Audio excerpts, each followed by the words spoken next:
يعني ايه يكون قلب صابر؟ صبر على كل حاجة.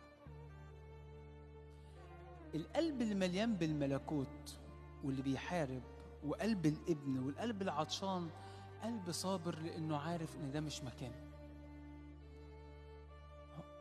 أنا لما ياخد حقي هنا هيحصل إيه؟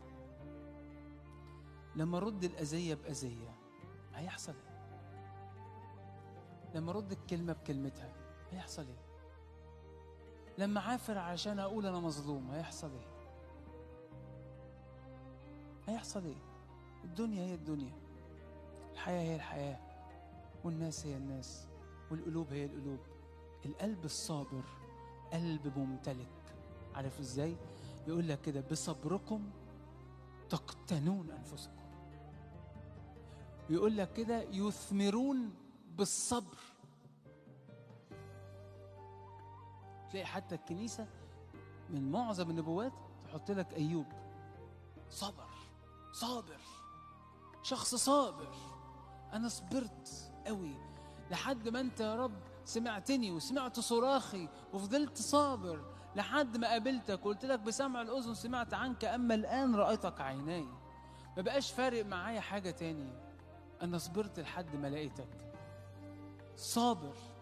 خلي قلبك ده صابر. اصبر، اصبر، اصبر. مش عشان تاخد حاجة هنا. بصوا يا جماعة، هقولها لكم وبفضل أقولها بقالي كتير قوي من فترة الصوم، يعني هدف يعني الصراحة.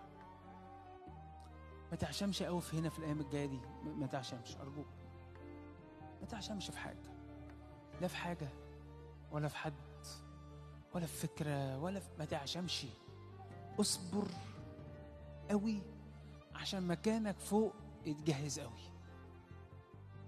صدقني، طول ما انت صابر بإيمان وعندك صبر وصدق في قلبك، الصبر ده يخلي حبك لله يزيد. طول ما انا بصبر عمال اقول له انا متمسك بيك، ماسك فيك، فتلاقي الحب جواك بيزيد، فتلاقي كل الحاجات اللي حواليك عمالة تتلاشى، ما بقتش موجودة، ما بقتش ظاهرة. حتى لو لسه موجودة انت مش حاسس بيها، مش حاسس بألمها، مش حاسس بوجعها. ليه؟ لأنك انت عينك بقت بصة لهنا، بصة لفوق. قلب صابر